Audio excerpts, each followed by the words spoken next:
And thank you for joining me today for our special session entitled A Matter of Trust, using Turnitin as a teaching tool. Thank you for joining us in the afternoon. I know 2 o'clock is kind of that moment where everybody starts to kind of reach for the caffeine. So I certainly appreciate that you're here. A few bits of housekeeping before we get started. I'm going to do some sharing of some things, of a poll, and then we'll look at some courses, not a live course, but go into Canvas and look at how we can use Turnitin. Also, if we could keep our mics muted until towards the end, and then we'll open it up for a discussion about trust and how we use that element in our classrooms. So before we get started, I wanted to share with you a poll, and it is through Mentimeter. And I have Cody Sire, who is my team lead on the College of Business team for RCTLE. She's going to be putting things in the chat box. And Cody, I've got a new code. Did you put the code in? If you could go to this website, it's actually a program called Mentimeter, and it's at www.menti.com. And if you could put the passcode in, and then that way we can see your answers to these polls in real time. And it's all anonymous. I just want to preface everything with please feel free to answer as truthfully as you like, and I will be able to share this in real time. So let's take a look.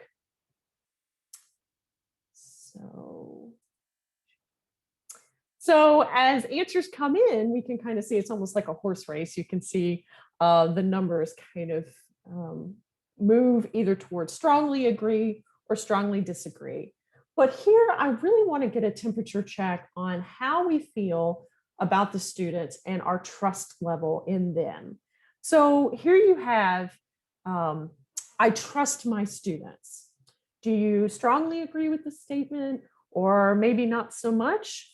I believe students plagiarize in my course.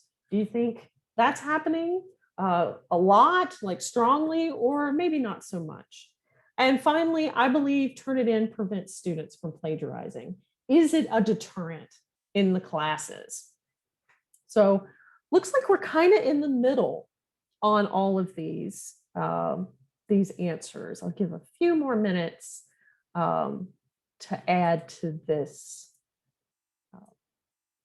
conversation. And it's interesting. I ran this special session this morning as well, and I had roughly the same answers.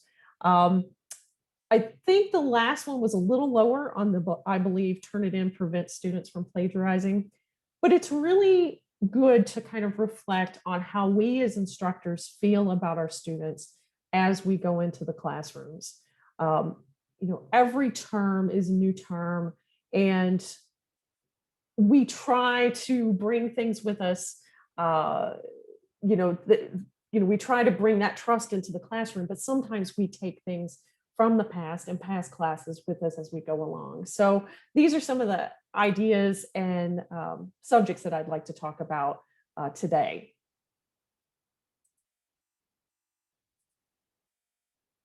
I also want to look at this presentation. I want to look through a number of different topics and kind of delve deeper into how Turnitin works for us at Embry-Riddle and how we're using it as instructors.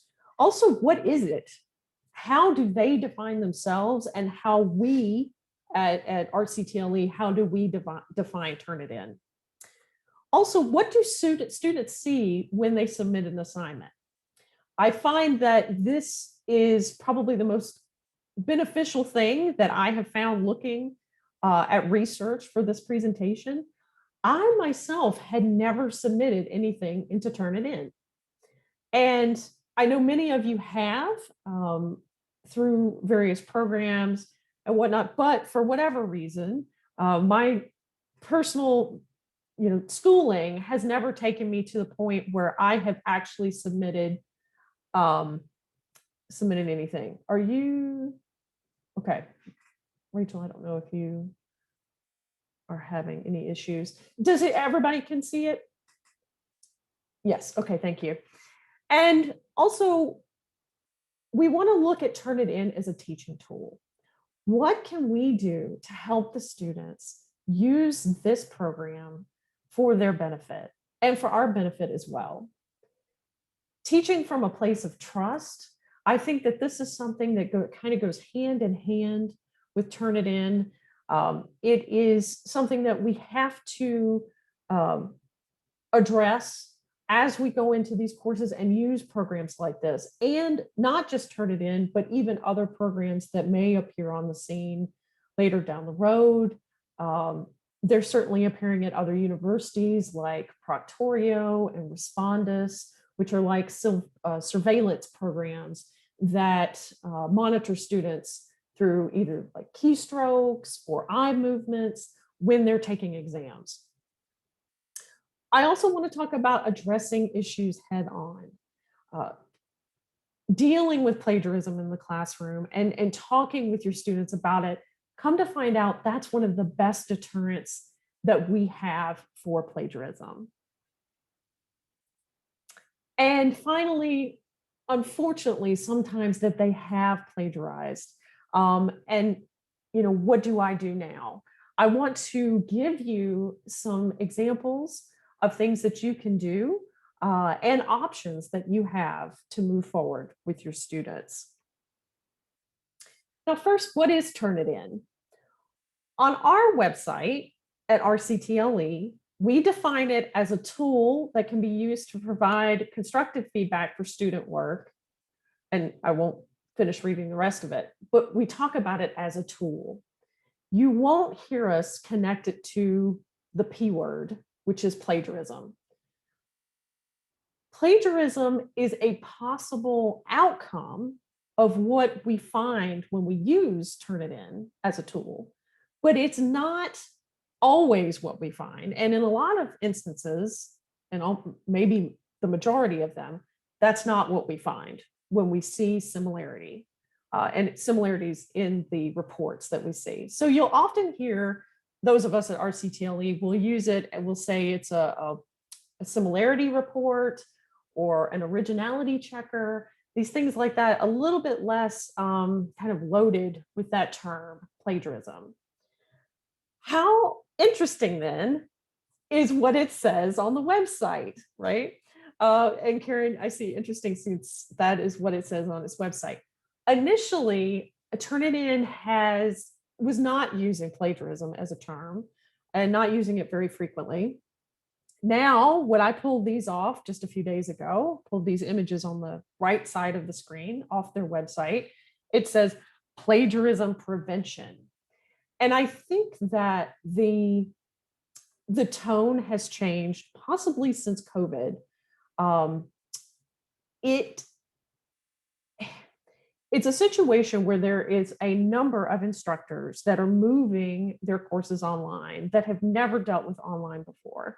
And I'm sure that most of us, because we do teach online courses and probably were doing so before the pandemic, it was interesting to see how face-to-face instructors moved into those kind of remote roles.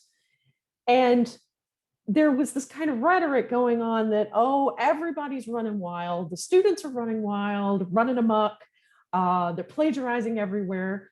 But these are issues that we've been dealing with as online instructors for 20, 25 years. So I've been an instructor online for the last, oh gosh, I guess it's 7 or 8 maybe now, almost 8 years. And this has always been an issue, just as it is in the face-to-face classroom. So these are companies to keep in mind, Turnitin, Respondus.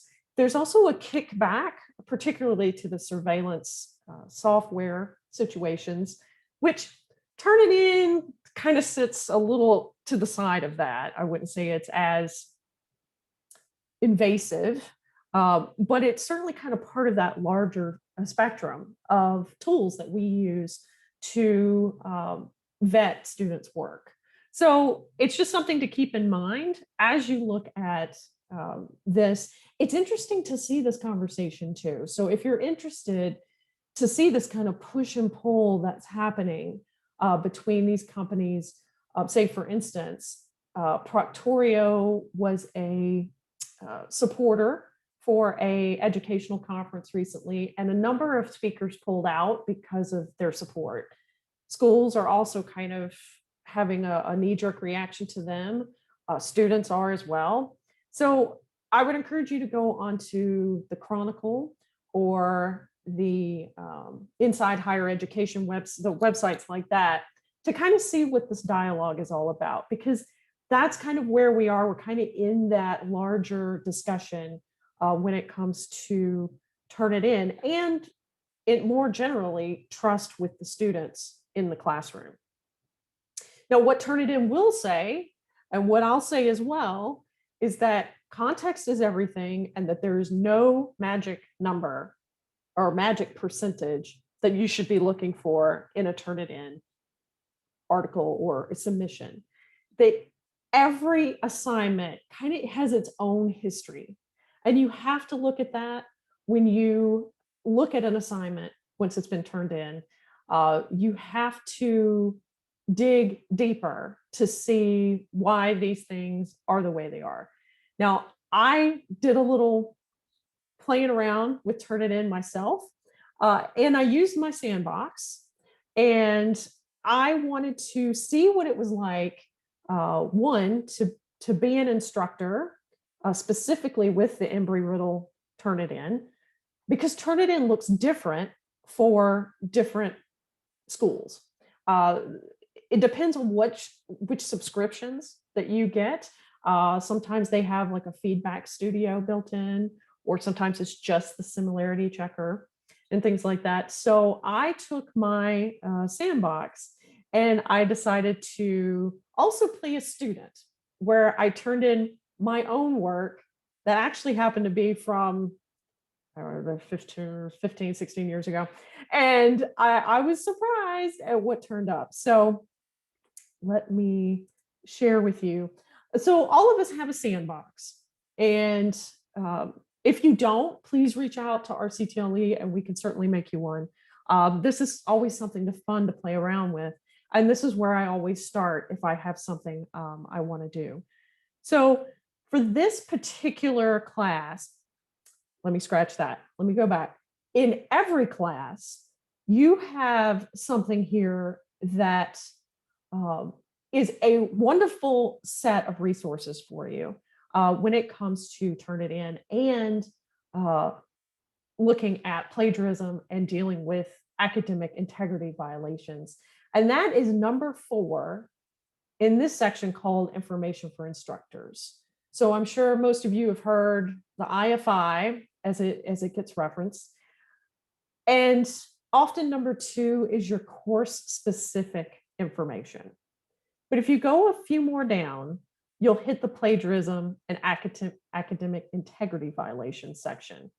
And there's just a wealth of information here. And so I would recommend you take a look at that when you get the chance. And there's a number of links and there's a number of PDFs here. This Turnitin guide is extremely helpful. For one reason, it has information on how to do a direct submit to Turnitin. Now, it's a little complicated, but all the instructions are in this guide. You do have to create your own account with Turnitin. But why would I need this if I've got Turnitin built into my course? Well, sometimes you might get something outside of an assignment that raises the flag, so to speak. So for instance, say someone's put a discussion in and say, it's a little bit more of a different style than you thought that they generally write in. There might be a little suspicion. You can take that information, that discussion response, and submit it directly to Turnitin. And all that information is here in the IFI that can help you do that. And Magdi, hi, because Magdi is one of our new instructors.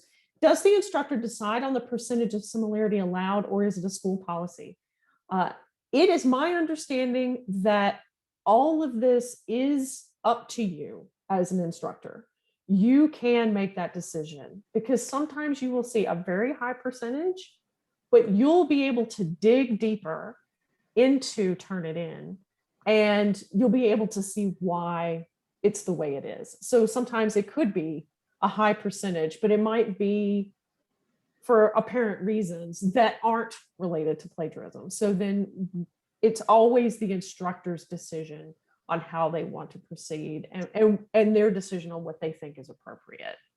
Thank you. Yes. Also, there's some good videos. If you scroll further down in the IFI, wonderful videos showing how to create a Turnitin assignment, but most of these assignments have been created for you already. So you're really going to focus more on reading the originality report and interpreting the Turnitin reports. So I want to show you what I did. It was fun. I asked Cody Sire, my team lead, I asked her if she would take a paper of mine, and it's not a full paper, and upload it into the classroom. And it got a yellow flag. And I was like, oh, okay, what did I do? So as you know, you can go into SpeedGrader and access this, access the paper. So you'll see this was actually part of a presentation that I did. So you can see forward to slide 3, go back to slide 1. So this was just add more intro. These are kind of notes to myself. I just picked something at random. And the reason I did this is because I do not want to show any student's work. I don't even want to like fuzz out their name or anything like that, even though I've seen a number of good examples of issues and Turnitin. But for FERPA purposes, I no students have been harmed in the filming of this special session. So just me and my past self, right? So, but it was very interesting. It was very eye-opening for me, because I could look at this and say, okay, 35, something's a little wonky, especially with a large chunk of text here that is showing as matching. Well, come to find out, I'm matching myself. So this is a little bit of a unique situation, because when I gave this talk, I then turned around and gave a colleague this paper, and she wanted to post the notes online, which she did. So that makes sense. That's actually my paper there. So, okay, I've matched to myself, but probably your students haven't done that, so that's not going to apply. But you never know. For every reason we can think of that there might be a match, there's probably there's probably some that we can't even think of. So I think it's an interesting thing to do. And I certainly learned a lot from it. Now, what we have at Embry-Riddle that not all schools allow you to do is to use exclusions, and also to filter things. So if you click on this setting here, this will show you all the sources and how they match. And of course, the pop-up shows you the text that matches. And that's funny, because my advisor didn't like it when I said something was a vehicle. Anyway, so that's an aside. But what I can do is I can eliminate I can exclude different sources. If you come down here and look at the bottom right, you can see exclude sources here. And so I can click on this and then select the ones. So all the Luxor News blog, I'm going to exclude them. So you can click on that, You select that, and you can see the number went down to 16. So you can get some of that number, you can drill it down and get it down to a more reasonable number, that reasonable in the sense that it reflects what's really happening in the paper better. So now don't worry, you can reverse it. So if you choose the this kind of cross symbol here, excluded sources, I can come back and say restore all, and then the number goes back up. Now, you also have the opportunity to use filters. Filters, however, if I do exclude quotes or exclude bibliography, there, once I do that, it's harder to undo. So sometimes you have to run a new report, or have this, I think you have to run a completely new report, like you can see here. But I can choose these and then hit apply changes. So it's going to allow me to kind of get rid of some of the things that show up very frequently. And the bibliography is going to match most of the time. Quotes are going to match most of the time. You don't want a paper that's completely full of quotes. Some students do that. This is where we can also kind of teach them, well, the paper needs to be maybe 15 to 20% quotes max. The rest really should be your own work. Quotes are supporting material, and they shouldn't be the lion's share of the assignment. So these are interesting things. Now you'll have to do this for each paper that you go through. There are some settings you can use within the assignment settings themselves, but those are usually set by the IDD department. So they do that and set them up for each assignment. Now, let me go back. Oh, I jumped over that. Let me go back. I jumped over a wonderful graphic that I was going to show you, and this is also something you can share with students, and I highly recommend that you do. And this is the plagiarism spectrum, and it's actually produced by Turnitin, and it's a wonderful resource in that it gives names to some of these kind of, for what for me have been kind of vague concepts of how the students are putting some of this information together. So for instance, I think for me, what I see the most is mosaic plagiarism, which is located here, and it's weaving phrases and text from several places into one's own work. And it gives kind of a term to something where you're like, well, they're taking it from here and here and here. Well, this is what they're possibly doing. The other term, which, and I have to say, this graphic really alerted me to this, is software-based text modification. It's basically a program that does the same thing as mosaic plagiarism, but it does it for you. It takes content written by someone and runs it through a software tool, and they're calling them text spinners, which evades plagiarism. So I was like, a text spinner, what is that? I have no idea what that is, and I want one just to play with it. So Cody's put in the chat box, this was the first one that popped up for me. It's called spinbot.com, but there's a bunch of them out there that are freebies that you can play with. And I typed in just a phrase. I typed in, I love you very much.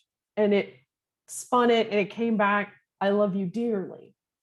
And oh, okay. So this is what we're doing, you know, and I didn't do it with any large chunks of text, but it'd be really interesting to see because it's designed to evade Turnitin, right? It's trying to work around it. But what's also great about this graphic is that it shows that it is on a spectrum.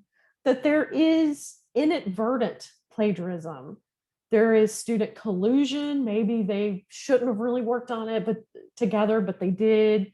A paraphrase plagiarism where it's a little too close and you're not properly citing what you've paraphrased. So this is something that is a really interesting aspect of that shows the different types of possible plagiarism. Now, I just went through the Turnitin instructor view and what we have as tools at Embry-Riddle. I also have the Turnitin student view. What do students see when they upload their work? And do they even know how to use Turnitin to their benefit? Me and my team, we kind of dug a little bit into things, and it doesn't appear that students have a number of resources to teach them how to use Turnitin so much. So I would encourage you, and I'll show you in a little bit, and I'll share it with you. I would encourage you to inform them about Turnitin and to give them resources to help them use it before the work even gets to you as an instructor.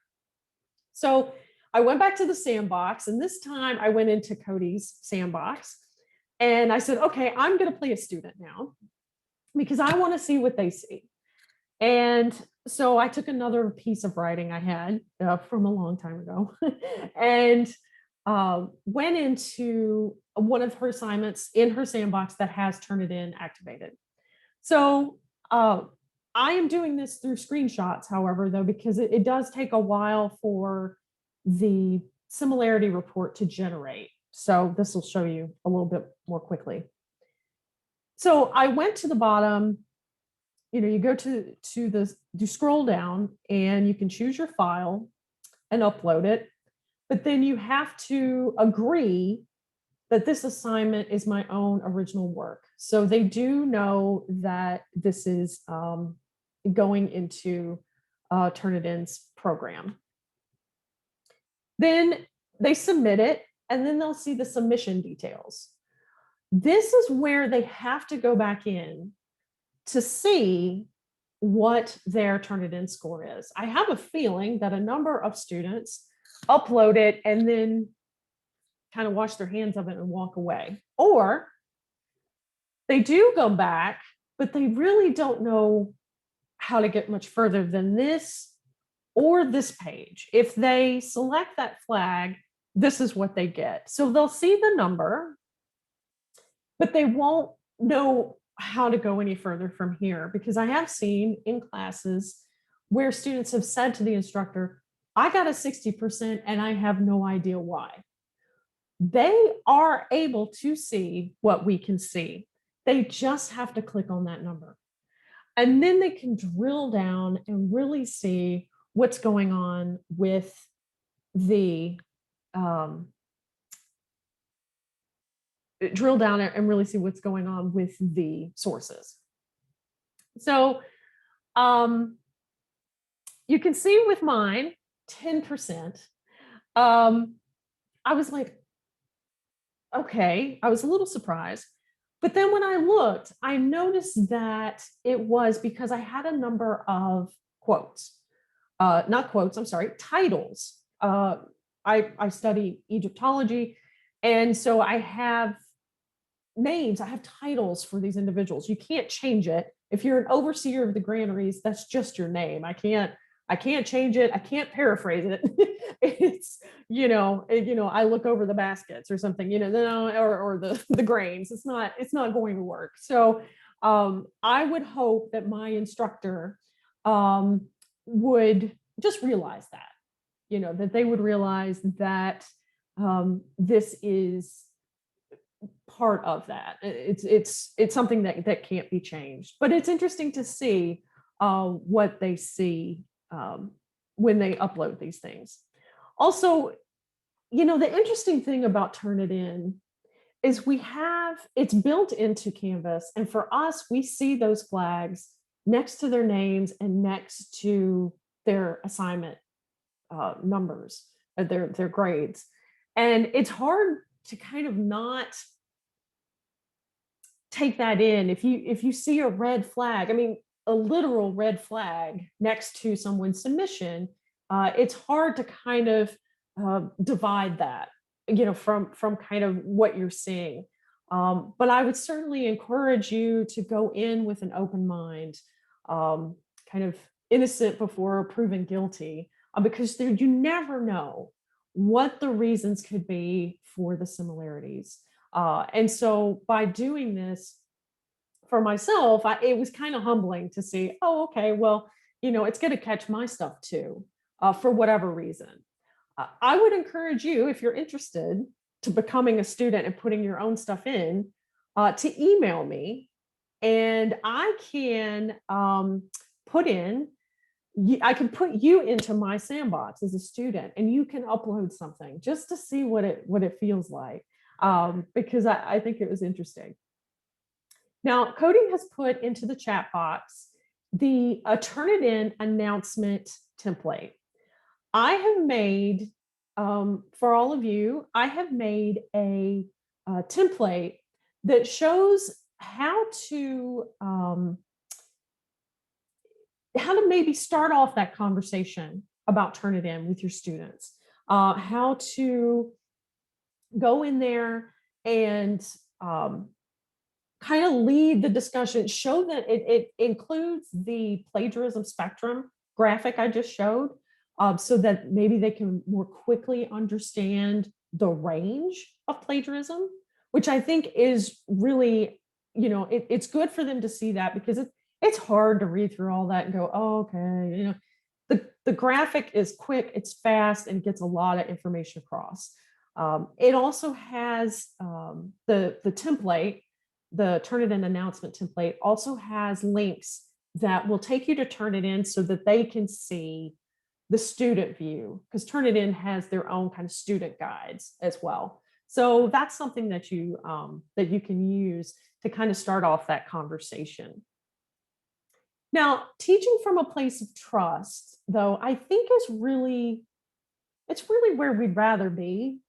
Turnitin, we all kind of have a love-hate relationship with it. I saw a previous comment that said, you think the time would be better spent on original writing. Yeah, we want them to have that opportunity, and there's something about Turnitin. There will always be students that cheat, but we also want to kind of lead with that element of trust. I know it's almost like any relationship. If you get kind of burned, you kind of take that with you into the next relationship, or you try not to. But as people, we kind of bring that along. And this is interesting. This is Jesse Stommel. He is a faculty developer and author. He also founded Hybrid Pedagogy, which is a website that Cody has put into the chat box. He's the author of a book called Ungrading: Why Rating Students Undermines Learning and What to Do Instead. Now, in our situation as instructors for courses that are primarily already developed, that's a little bit more difficult. But there's some really, really interesting ideas that are coming out now about a number of topics with students, including trust. Now, he put this, you can see the date on this is from 2016, and it has hashtag #4word pedagogy. It is I think it's a great way to say start by trusting students. People are still using this, though. I just checked like a couple of days ago. They're still talking about trusting students based off of this tweet like last week. So it's been an ongoing conversation, and Jesse is part of that. And there are a number of faculty developers too, who are also part of this. So I'd encourage you to kind of go out and look at the website and some of the other elements, some of the other like articles and whatnot that are out there about this topic, because we really are kind of moving into looking at more of this, the emotional and social aspects of students, particularly with SEL, which is a research kind of arm that focuses on social and emotional learning for students. it has primarily been K through 12, but it is moving over into higher ed. And they're really finding out that, how we treat people really has an impact on their behavior. And if you don't feel like you're trusted, you can't let your guard down enough to be your best self in the class. If you're coming in thinking that the teacher is kind of against you and the student, there's this kind of us against them situation. That's never a good setup.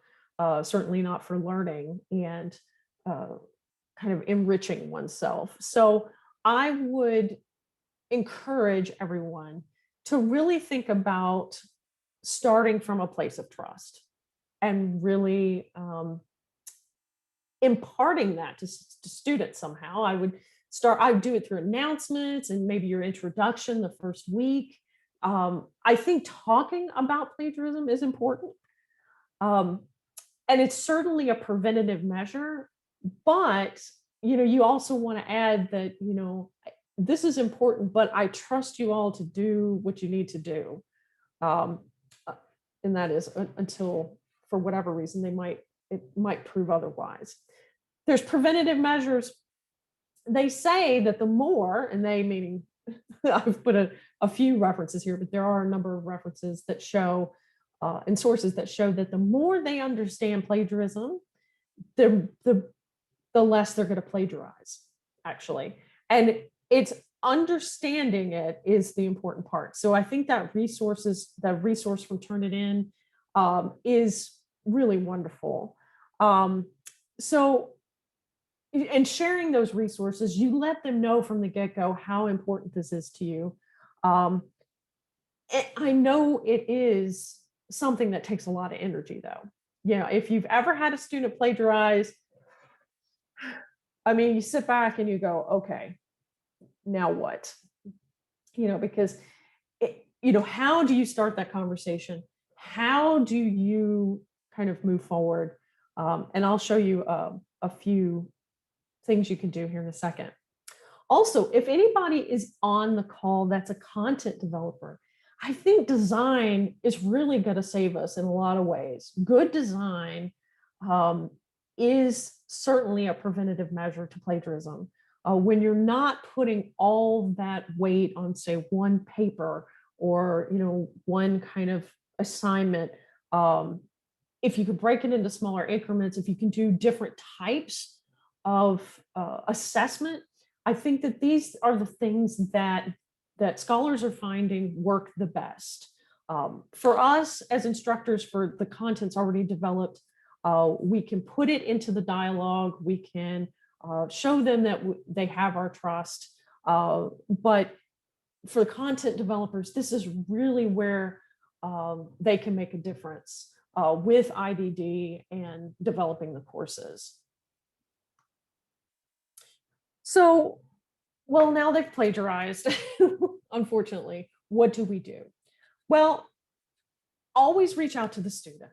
Always reach out and let them tell their side of the story. However, I know that it's always a hard conversation to have. So I have made a template that is kind of an email, kind of a template of a plagiarism email, where it's outreach to the student about what has happened. Now, this email is pretty formal, so it is something for probably something that shows up a little bit higher on the spectrum as far as the severity of the plagiarism. Very often I start the conversations personally, I start them pretty informally. This is more of a formal email that asks them to do some actions and asks them to go and read the university's policy and to paraphrase that and to kind of take some steps. But it is a starting point for you. Feel free to cut and paste and chop it up and do whatever you need. It's just something to kind of get that discussion going, because sometimes it's hard to even know where to start. Particularly, as instructors, we have classes going, we've got life going, and then, and now I've got to sit down and write an email about plagiarism, where do I start? So this is something that can kind of help you do that. But like I said, it's a little bit more formal, but feel free to change whatever you need and take out whatever you like, or keep in whatever you like. Also, reach out to us. Or if you have any questions, all of us are here to help. We are the kind of second set of eyes if you want to look at something. I've had a few instructors reach out just in the last week about the end of the January term. There were some questions, and sometimes you can look at it so much and go, I don't know if I'm reading this the same way someone else would. So I really would encourage you to reach out to us, and we'd be able to be that second set of eyes for you, and to give you the support that you can that you need through the process. Also, you want to keep a roster too, if you would like. You can, Cody's put in the chat box how to retrieve your class roster. Sometimes there's a pattern of behavior, and that's really when you don't want things to get going, right? So if you can keep track of the student's behavior, if you make a note that something doesn't seem right, and then, a couple of weeks later, here we go again. And so that way you can break those habits as soon as you find them, because, as much as it is difficult to do this, this is part of our jobs. This is part of the position of being an instructor, is we do have to adjudicate plagiarism. We do have to go in and help them through that process. It's never easy. So certainly we're there to help. And what are your options? Well, and if you've probably taken the Refresh ER course here recently, we had this kind of part in our Turnitin quiz.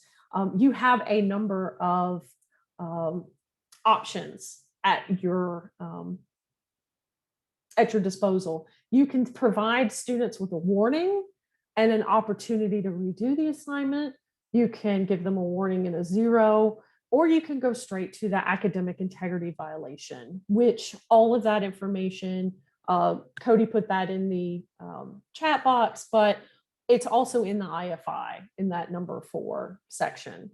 So it's completely up to you what you want to do. So please feel like you have that leeway, and don't feel like the minute you see something, you have to take it directly up the chain unless you want to. This is something you can progress through if you like. And if you're not sure, please reach out to us, and we can talk about the options that you have. Also, I've included some resources here that these are the references that I use throughout the presentation.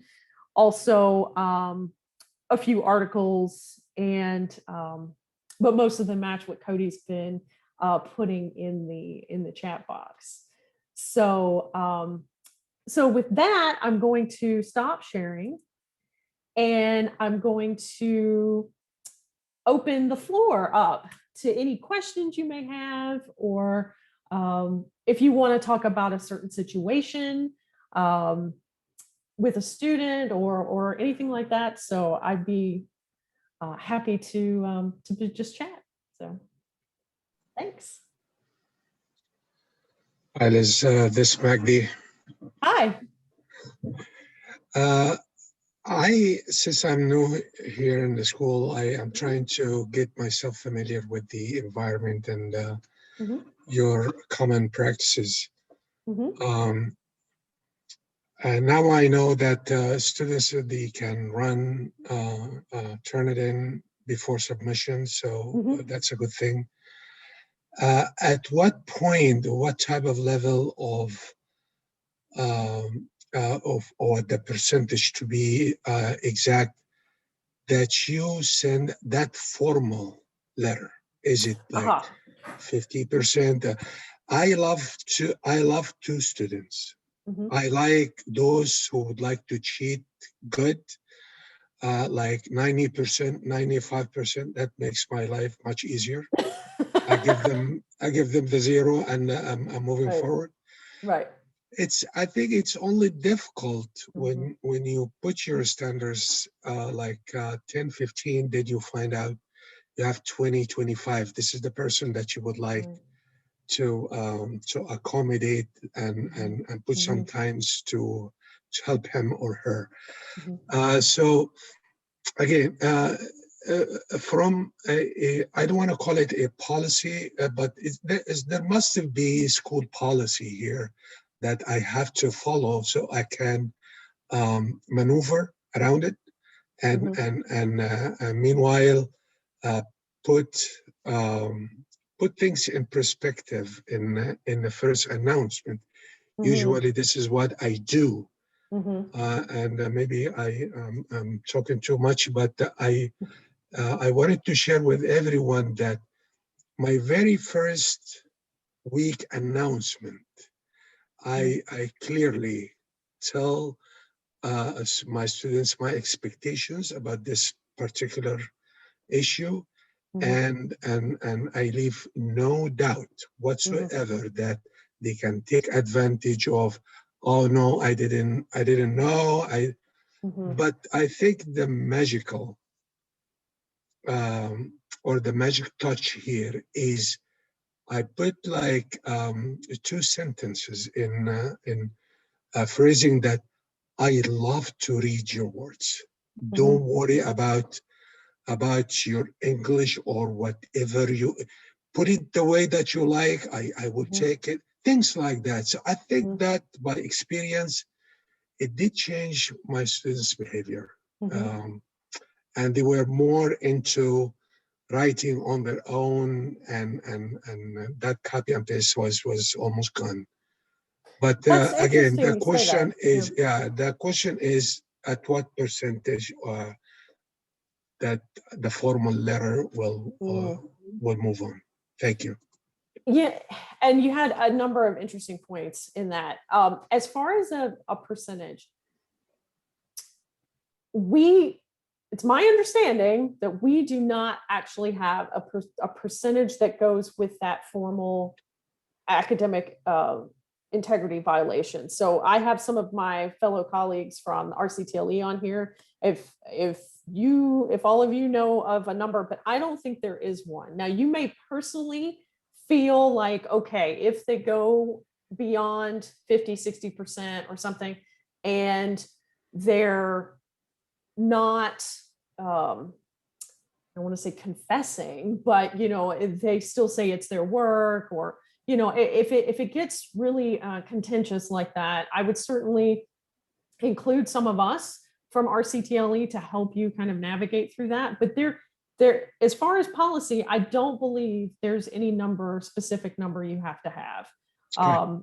So it is entirely up to you. Now, if there's something you want to tell the students, I would always say be stricter and then, let up later, so to speak. But even then, the numbers scare the students, I think. They get intimidated by it, because even if they're trying to work, with the system, they're scared of what sometimes it's going to pop back with, and they get a little frustrated when the number doesn't match what they think it should be. I love the fact that you said that you love to see their words. That's what we want. We want to hear them, their voice, not all of the voices of all the quotes from everybody else and all the paraphrasing. We want to hear them. So I think it's really wonderful that you encourage that, um and that comes through, and then that probably does lessen the percentages that you see in your course, and that helps tremendously. But as far as a number for the violation, no, there's not one that I know of. Okay. Yeah. All right. Thanks. Yeah. Thanks. Great questions.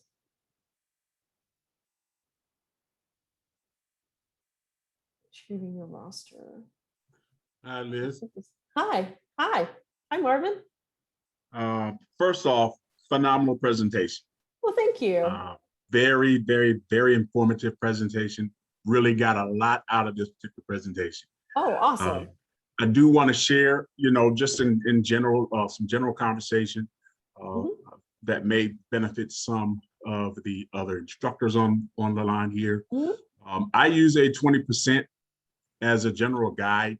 And that's usually that point at which the color scheme changes. When it hits 21, that green starts turning to a slightly different color green. But below the 20%, that green is a nice dark green. And it almost aligned with the Turnitin report that you submitted, which I really did like. So I'll definitely be incorporating some of like the letters that you've provided for us as well as that infogram. I will make that part of my announcements early on. So I really do appreciate that. Excellent. The spin bot, wow. They're always making a better mousetrap, aren't they? Wow, I had no idea something like that even existed. I know. Our students are very resourceful. So as instructors, I like the way you put that. So as instructors, we have to remain engaged at all times.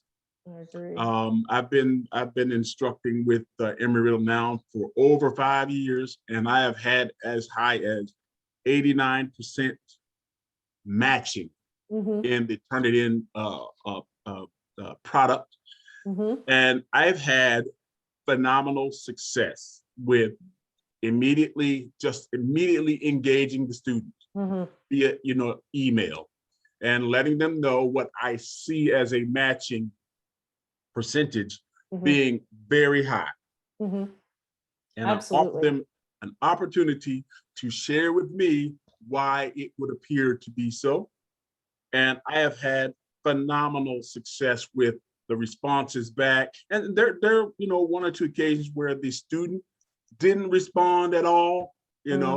What I typically do is I grade, I put a 0 in the grade for that assignment first. Then I reach out to them because I can always go back in and change the grade based on how they respond. They choose not to respond, as Magdi said, a great cheat. He loves a great cheat because it makes his life easy. Makes a lot, yeah. Right. So, again, I've had great success with just engaging the students at their level, allowing them to explain to me why it would appear to be so.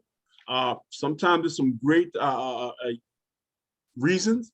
Sometimes it's kind of and sometimes they will completely come out and out themselves and say, I completely cut and paste the entire assignment because I was too busy. And even that scenario, I appreciate that candid feedback. Absolutely. Yes, I love that. Yes. Because as a former virtual learner myself, I completely understand how life can overtake every second of your day.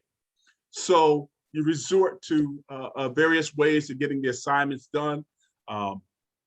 So again, I appreciate that level of feedback from them. And I just wanted to share, like I said, some of my experiences that I've had as relates to the Turnitin products and how I addressed it, things like that. And things seem to have worked quite well. So again, phenomenal presentation. Thank you, Marvin. I really appreciate it. You said a number of wonderful things. When you see that green, that you said 21% or something, is that when you go in and look? Is that when you just cruise through and right? So for me, I kind of do a little bit. Yeah, I do yellow a little bit, but when I see the number 21 or above, then I will click on that number and I'll start going through. And even at 21, it's stuff like references being highlighted, so forth and so on. But that I use it internally. That 21 is when I say, okay, let me click on this. Because when you got 20 plus students, every second, every click takes time. It does. It really does. So and especially when you're wanting to get feedback to the students as quickly as possible because they've already moved on to their next assignment. Yes. Time is of the essence. When I see 21 or above is when I'll click. If it's 20 or less, chances are I'm not even interested in even going through deep dive in that because 9 times out of 10, I've already established a relationship with the students to where I really do trust their work because I've seen their work over and over and over, and I don't have to concern myself. I love it. Yeah. I love it. And that's it. You know, and I don't know who in this call just saw the Turnitin itself just had a presentation at 1 o'clock called Humanizing Student Academic Integrity or something like that. Oh, and Heather was there. And I think that, you know, that's the thing. We gotta remember that this is just a tool. What's really happening is, you know, it's person to person. I mean, this is an assignment and there's 2 people involved. This is, you know, Turnitin kind of creates that sense of distance a little bit. And we just have to kind of remember that these are people that are turning these assignments in. And, you know, and it's interesting, you already know that student. So, you know, you see it, it's like, oh, well, I wonder why it dinged high on this or something. Right. You know, rather than going in and being like, oh, okay, let's catch them. You know, it's about, okay, well, if you can go in with it with a little bit more of a curiosity rather than a suspicion, so to speak. I think that's the best way to kind of approach it. So yes, and we have to educate students on how it works. Because our team, we started looking around and started noticing that they're not hearing how to use it as much. And from the first program that I did this morning, I had an instructor say, well, they can't resubmit it. And that has to do with some of the settings, but sometimes students can resubmit after they see that score. Say that score pops up at like 70% or something big. They can redo the assignment or do whatever they need to do, re-upload it, and it will give them a new number. It usually takes 24 hours though, so it doesn't match to the previous one they just turned in. But that's only if we have that setting enabled in Canvas. So it depends on, you know, what has been enabled by IDD, what we have enabled on our end, things like that. So so there's many layers of how Turnitin can function within the course, and some of that really does have to deal with the developer and the content, the designer and the content developer. So, but it's interesting. It's really interesting to see how, you know, all of that can play out. So thanks again. Thank you so much. Thanks. Any other questions or comments or stories about how it's been working with Turnitin?